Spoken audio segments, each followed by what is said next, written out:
Hi there. In today's video, I've got Beans here. He wants to play. Beans is my Cocker Spaniel. He's very funny. He's only 3. And he's called Beans because he's full of them. I'll try and concentrate. So today I'm going to be painting a landscape, and it's going to be very much a step-by-step process. I'm going to paint slowly and I'm going to paint simply, but it's going to be loose painting, because I know you're all really interested in how to do that successfully. Even halfway through the process, if you find that things are going wrong, you can fix them, and I'm going to show you how. You're being good now, aren't you, Beans? So let's get started. First of all, what have I got on my palette? Well, my palette itself is actually a catering tray. It's got several layers of kitchen roll on it with a layer of parchment paper or baking paper over the top. It won't fall apart like paper, but it does absorb water, so it keeps the paint dry for longer. So that's my palette, and here are my colours. I've got titanium white, and I've tried to keep these colours simple, so they're not all sorts of fancy colours, but we are going to be mixing them. I think these are a great set of colours to have in your paint box. Titanium white, cobalt blue. You could use ultramarine blue instead of cobalt blue. Cobalt blue is a little bit greener, a little bit cooler than ultramarine. And then you've got cadmium yellow. Cadmium yellow? No. Cerulean blue, which is a very cool colour, cool blue. I've got cadmium yellow medium, lemon yellow, which is a much cooler yellow than the cadmium, a little bit of crimson, and raw umber. And I always have raw umber on my palette because it's great to tone down some of the other colours, and great with mixing as well. So those are my colours, and I've also got a selection of brushes. I might get a bigger one as well. This is just a cheap decorator's brush that's nylon and not even that well cleaned the last time I used it. And I've got a small canvas which has been primed. So I bought it ready primed, and it's quite small because we don't want to be painting anything too big at this stage. And it's got several layers of gesso on it so that it's all ready to paint now. This size is a standard 10 inches by 8 inches, which in centimetres is just over 24 by 20. Okay, I haven't got a photograph that I'm painting from, and the reason for that is that I don't want to be drawn into painting something that I see. I want to be painting more of an essence of the landscape. And I know that's what you're all thinking. That's what I want to be able to do, but how on earth do you do it? It's better, I think, not to use a photograph, and it's about being outside and experiencing the landscape. I'm going to just quickly show you a little bit of compositional theory. I learnt this, over 30 years ago when I became a professional photographer. And I use, and still to this day I use, the rule of thirds. It's not so much a rule, it's more of a guideline, because you can break it, it doesn't really matter. And many famous artists break it all the time. If it helps, then I would use it. Draw 4 lines that are roughly equally spaced. And at the intersection of each of the lines, there are only 4, is called a sweet spot. It's the spot where the key elements of your painting should roughly fall. Because if you put something in the centre of a painting, it's going to look a bit like a bullseye. It's just like, you'll just focus on that. Now, there are some very famous painters who have done that. I'll put some notes in the comments because I can't remember the name of the guy, but he did lots of paintings with a very black outline and big splodges of colour in the centre. So, you know, there's nothing to stop you doing that. But in this instance, if we're doing a landscape, I would suggest that we do use this, and simply because if you have your horizon dead centre, you end up with half the painting being sky and half the painting being land, and it's not as exciting as if you maybe had a smaller sky and big foreground, big landscape, or small landscape, big sky. So that's what I would recommend, just to keep it simple. I've got various tools, as I said. I've got some brushes, I've got my handy kitchen spatula, and I've got an ordinary palette knife. Now, I quite like the blunt-ended palette knives. You can get, obviously, and I'm sure you know about them, the pointed ones. It's just my preference, that's all. I would just try different shapes to see which ones you feel you like. So I'm just going to take some white, a little bit of blue, I go with a bit of brown. I'm using a different part of my brush so I don't make my colours too muddy. Now, I will say, palette etiquette. I don't have any. I just line up my colours how I feel comfortable. You may like to have your colours in exactly the same place every time. It's entirely up to you. I don't have a particular issue with that. I know I've had some tutors who've been very picky about it, but it just does my head in. So I just paint what I feel like. So, as I said, just get some colour down. And I'm not worrying about this. Don't make a big deal out of this. Just make up a colour that you kind of like. As you can see, the brown mixed with the blue and white makes a kind of a lovely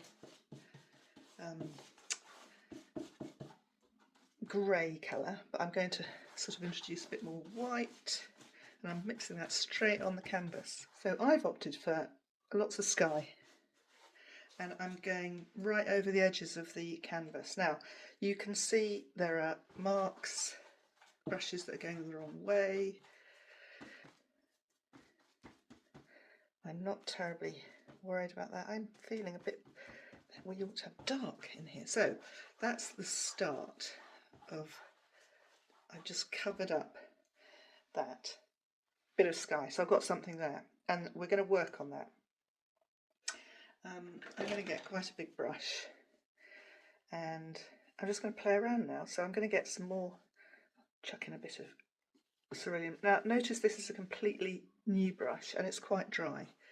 So I'm seeing what happens if I just move that brush across the surface.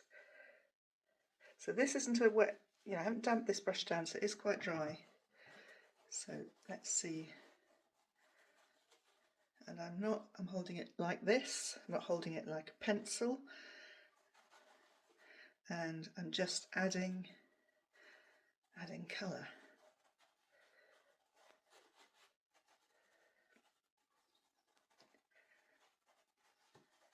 So I've sort of mushed that up quite a lot, so I've lost some of my marks. And I would say, and I say this all the time to my students, when you make a mark, don't go back over it a million times because you lose it.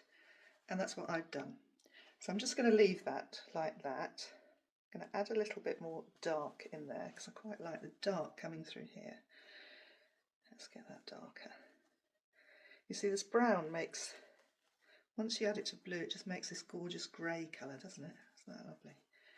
So there we go. I'm going to leave it like that for now. And I'll take this square palette knife and I'm going to just get some landscape in. So I'm going to use the cadmium yellow.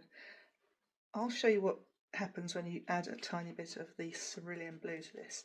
You end up with a very lurid green. Well, actually that's quite not too bad. It's quite not quite what I'm after. So if I add a little bit, and I've even got a bit of blue in there, a little bit of that brown, it's just become a lot more kind of, well, more like the countryside down here. Now I'm going to just take some of the yellow. I had a little bit of the green mixed in on the back of here, so I just took a little bit of the lemon yellow to get this lovely citrine type colour. And I'm also going to take some of that and a little bit of this and to get a more yellowy colour. Is that going to work? And if I add a tiny bit of that crimson, let's see what happens there. Oops, that's gone too much. What I want is a sort of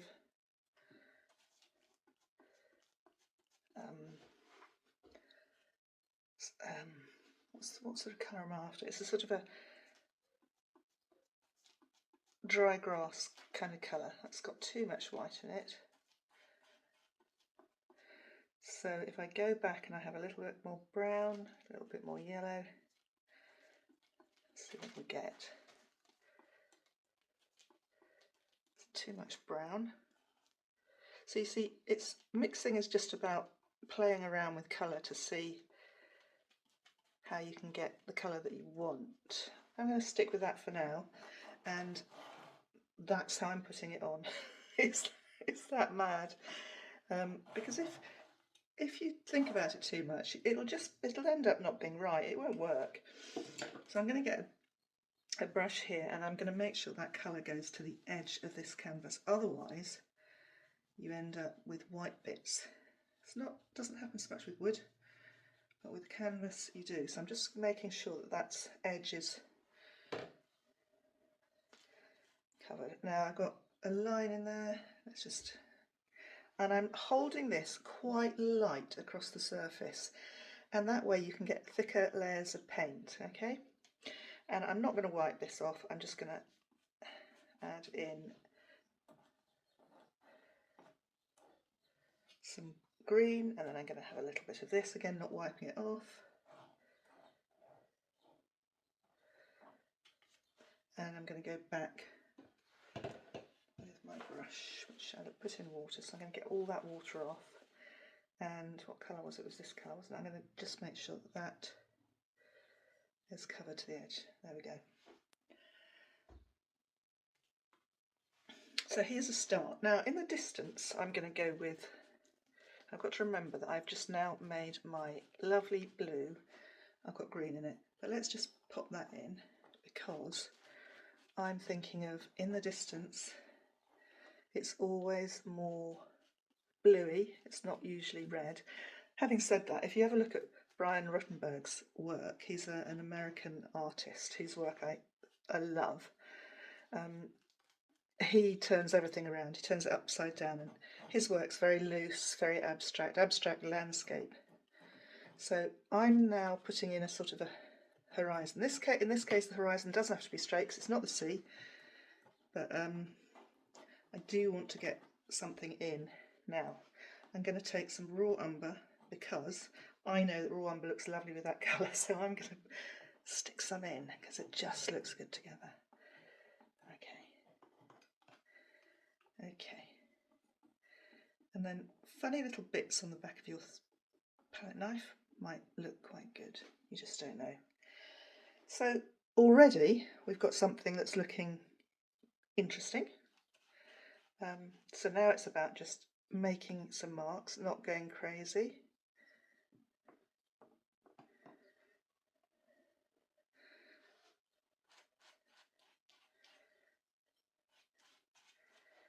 Using up some of your colour, and I'm not trying to make a mark of anything in particular at all, because then it starts to become, you know, oh gosh, it might be a house, or it might be this, that or the other, whatever, you know, and you don't necessarily want that to happen. So I'm just using some of these colours, and you can see I'm not mixing lots of different colours, and it's quite limited, my palette, but just putting some colours in, seeing how things work.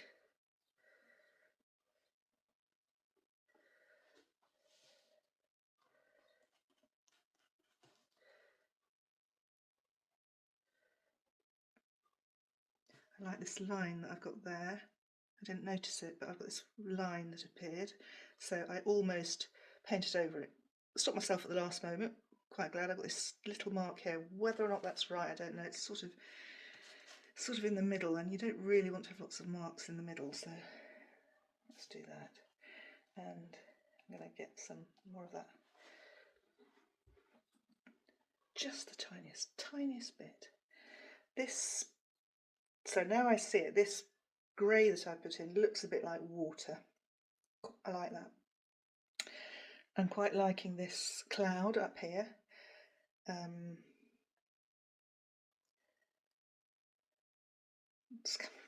Wow, I mean that's a painting in what, 10 minutes? It's not finished. I'm going to let it dry for a bit and I'm going to come back to it and do a little bit more work up here in the sky, but I'm going to leave it for a minute, take a photograph of it, see what I'm liking about it, and then go back in. See you in a minute. And when it takes forever to dry, get yourself your hairdryer out. Hang on. So it's drier. These bits are going to be soft. The paint's much thicker, so I've got to be careful with those bits. And I've had a break from it and I'm looking at it thinking, right, what does it need? We need a little bit more layering going into the foreground and probably a bit of work on the background. And I'd like to do a little bit more work on the sky. I'm thinking a peachy colour might look really nice in the sky, so I'm going to mix a peachy colour, and that's going to be a little bit of cadmium, a little bit of the crimson. I'm not sure how much. Is that too much? Yes, it's far too much. Well, more of that. So now I've got quite a nice deep orange. So if I put some white into that, got to be careful I don't get any of that blue in there. So quite a dark colour still, so I'm going to put more white in.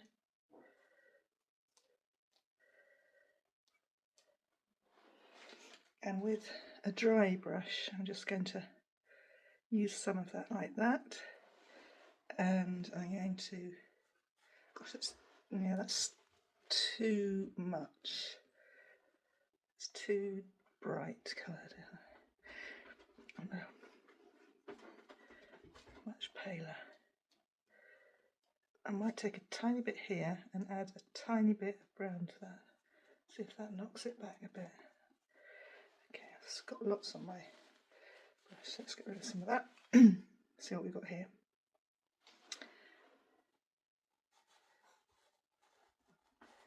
Still quite bright. I'm going to add a little bit of grey to it, I think. Just finding bits of grey on my palette. Let's add that to there. See what that does. Water there. Make use of that. Okay, so I'm not overly impressed with that. So let's just leave that brush here. See if I can do anything by just running the palette knife across. Okay, I'm not going to get too fixated on that. I'm going to get another brush and I'd quite like to make this lighter down here, I think. So I'm not worrying too much about the horizon here because I want to get this sorted out. Is that working? I don't know if it is. Let's go back and get that a bit darker. So I'm now mixing more colours in, and when you start doing this it all starts to come alive, believe it or not, because you get these marks that sort of start to feel a bit like clouds, but you've got to be gentle, don't get too fussy, and make sure you go right to the edge. I'm going to mix that blue with that peach. I think that might work. That kind of knocks it back a bit. I'm sort of starting to lose that lovely cloud there, which I don't want to do, and I am using the same brush, so I've got to be careful. It's got a little bit of that peach in it, which has made that cloud more interesting. Let's put some up here. And I'm going to go with that again to get that. It's not working. That brush is not the right brush for this.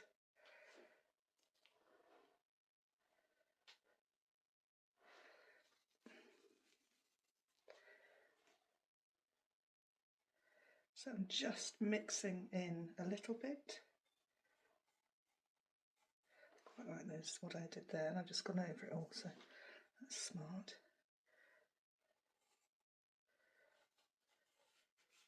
So where I had sort of flat colour, we've now got variations of colour. Quite subtle in places, not so subtle in others, and that makes the painting much more interesting to look at. Let's get rid of that there, that's a bit distracting, and take that right over the edge.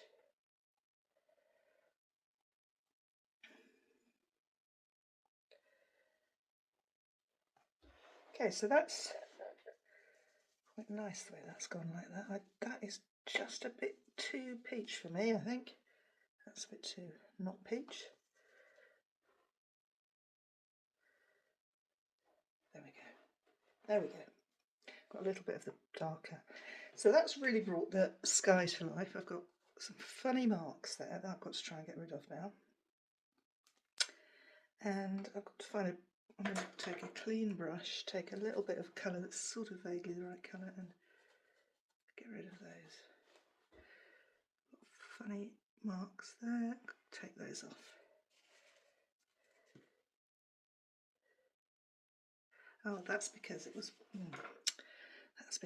wet, and I went over it with a brush, and now it's made a sort of bit of a funny mark. So I'll try and take that off.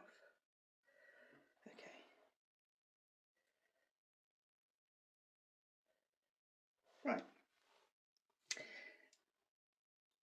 So I'm quite happy with that, and now I've got to just develop the landscape a bit more. So I'm going to clean that brush off. I don't like to clean the brushes off too much. I prefer to use lots of different brushes because then your water stays fairly clean. But if you do use water a lot, do keep it clean, keep going back to it and cleaning it up. Now, let's see what we've got going on here. So this is our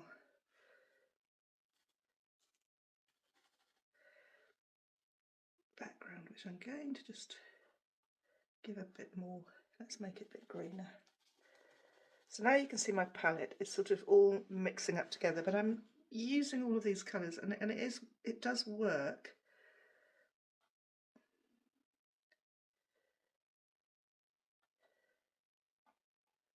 This foreground blue, which looked lovely, has sort of disappeared a bit.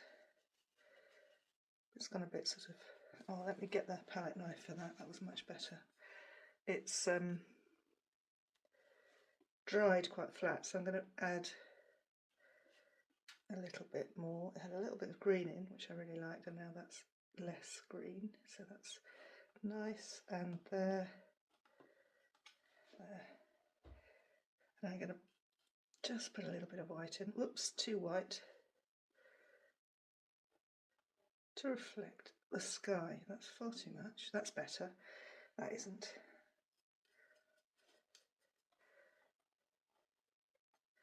Let's get that back in. So it's, you know, it's like water that you see. It's probably too much. Don't be afraid to use your fingers. Okay. So now I just want to do a little bit more, and I'm going to use the palette knife because I want to keep it really loose. I like these bright greens that I've got going on there. I don't want too much, but it's a bit thin looking down in this corner, so I'm just going to roughly paint Painting some more dark, just to get depth.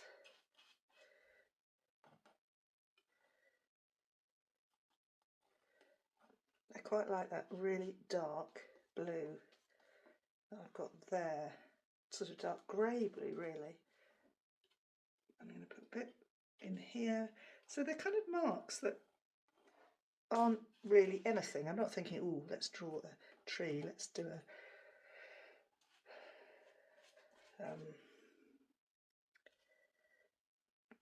particular thing. I'm just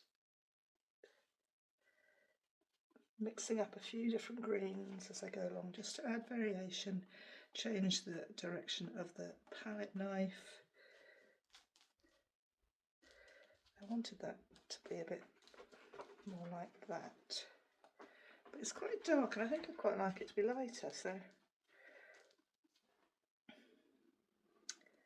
let's go and see what happens when we do. Yep, that's nice. So stop fuffing around and just make some marks, see what happens. Don't worry if you're gonna start losing stuff. So I was getting a bit too fussy, thinking about it too much, so I'm going to go back on myself and say, don't get too precious. So I'm going to get some more raw umber out here. And remember, I mix this with everything pretty much, apart from here. So I'm going to, I think, go back into that, get some blue, a bit more blue. Maybe even a touch of red. How about that? Let's see what happens when we add a bit of red. It's going to make it a really sort of rich grey, which is a really lovely. Look at that, isn't that gorgeous? So we've kind of made that. I'm just going to drag it across there. Draw in with the edge of the palette knife. Let's have a bit here. Now that, adding that tiny bit of red, blue and brown in it has kind of lifted it, hasn't it? It was sort of a bit flat before, but that's really lovely, I think. And I like that little bit here. I've just drawn on the edge there, so when this is framed, you'll see a tiny bit. Beans, beans, beans, beans. Don't be so noisy.